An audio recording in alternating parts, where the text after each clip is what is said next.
In New York, you might get mugged, or they'll say "F you" or whatever. But in Los Angeles, it's kind of like they want to sacrifice you.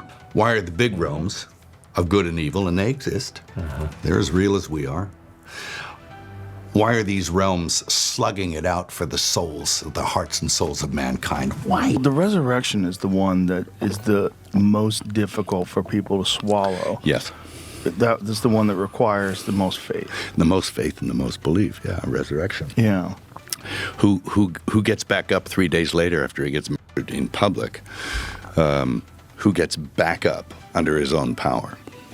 Buddha didn't do that. You're presented with a lot of things and a lot of new games to play and a lot of people and money, and there's a lot of weird power games, and there's the studios over in California. I think society is kind of devolving somehow. So in this clip right here, they're about to talk about when Mel Gibson played in a movie about Christ. No. That's like the staple movie. It is probably the most popular movie about Jesus and his story, and it's very, very gory and like real. And Hollywood a lot of people didn't like it. It was a great because movie, it's true. And then they don't want people turning to Jesus Christ. He's making another one that's about to come out in I think less than a month. All right, shout out Mel Gibson. Facts. It seemed like there was resistance to that movie. Oh yeah, no, there was which I thought was very strange. There was like Hollywood resistance to that movie. Like people didn't like that you were making it. It seemed like there was a lot of opposition to it, and I don't know. I think if you ever hit on that subject matter, you're gonna get people going, because of course it's big subject matter, and it's like and my contention is, when I was making it was like, you're making this film, and the idea was that we're all responsible for this, that his sacrifice was for all mankind, and that for all our ills and all the things in our fallen nature, it was a redemption. So, and I believe that, I actually am. I was born into a Catholic family. I'm very Christian in my beliefs, So I do actually believe this stuff to the full.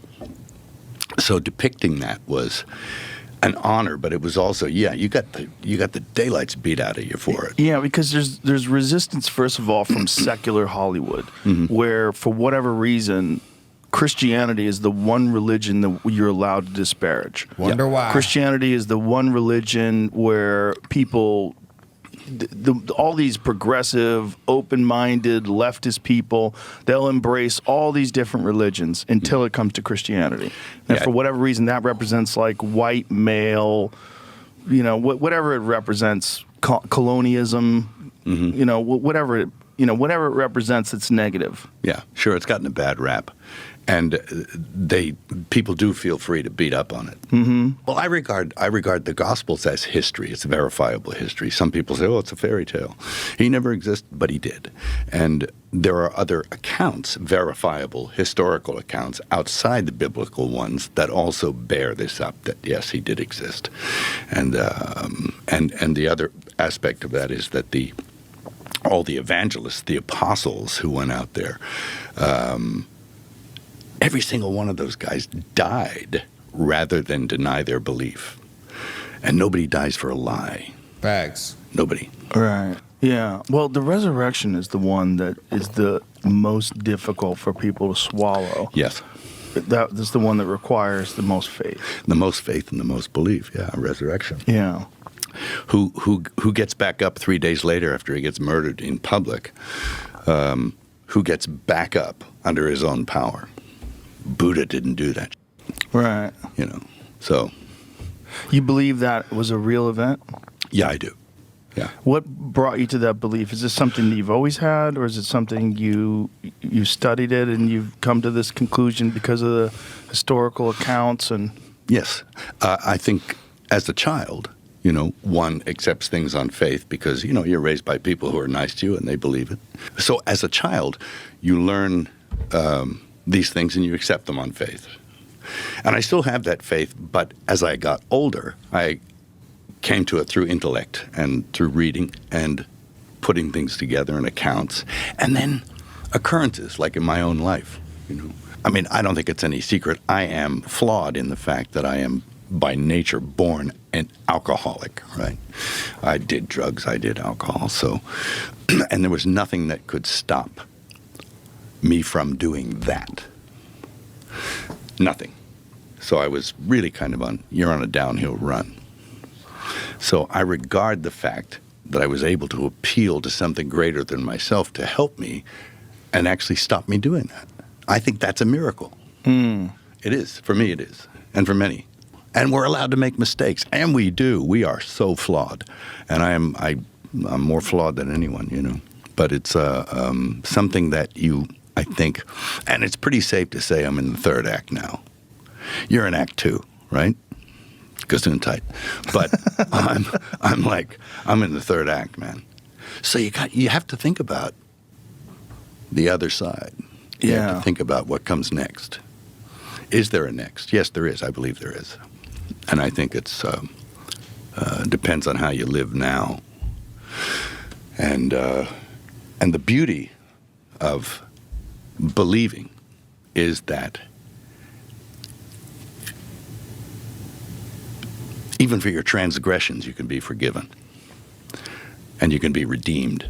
Yeah, that was very powerful, man. I have a lot of respect for this dude. I like him a lot. He told the truth. He told the truth. Joe Rogan, you can see that Joe Rogan has had seeds planted in him, and God is going to grow those seeds, I believe. No, Mel Gibson now, he probably has fell into man, I'm gonna rank these videos that we're gonna do of these Hollywood people and the ones that are just on the bad side, the evil side, and on the good side. But you know the cool thing about him is he's in such a dark place that he's able to be the light there, you know, because Hollywood is such an evil place. But then, like that movie, Passion of the Christ, you gotta go watch it, bro. It's one of the best. It's hard for me to watch. It's like emotional. Like it is a hard watch because they did not hold back. And I mean, he spoke facts there. But something they said at the very beginning that I think is proof of Christianity is the fact that it's the only religion that is ridiculed and made fun of at all in Hollywood. And the left does everything they can. They're cool with you if you're a Muslim, Buddha, but if you are a Christian now, that is the problem. And why is that, you feel like?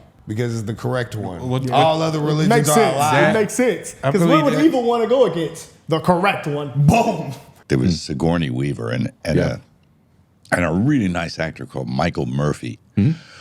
Los Angeles, he says, how should I put this? He says, in New York, you might get mugged or, you know, they'll say F you or, you know, whatever. But in Los Angeles, like, it's kind of like they want to sacrifice you.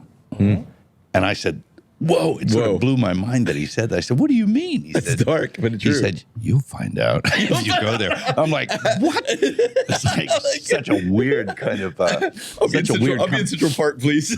Yeah. And he said it, and he laughed about it when he said, they kind of want to sacrifice you.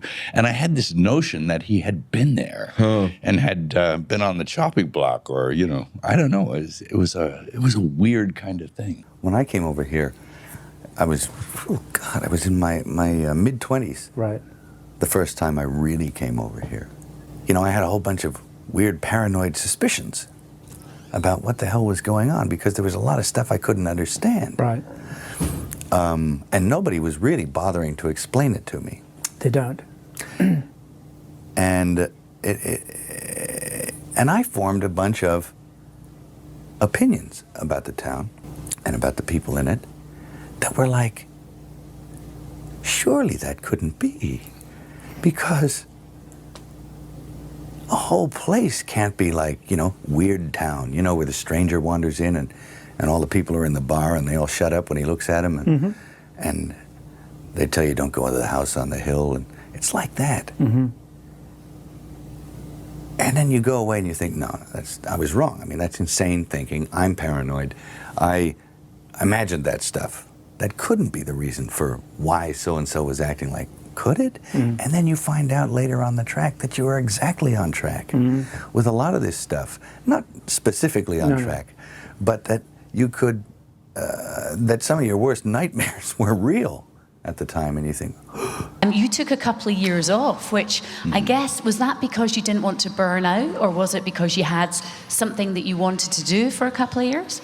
Yeah, well, you get to the place, you're in your 20s, And you're presented with a lot of things and a lot of new games to play and a lot of people and money, and there's a lot of weird power games, and there's the studios over in California and all this kind of stuff, and it gets to be a little bit overwhelming while you try and figure out, firstly, who you are, because, in your 20s, you don't really have a sense of yourself yet.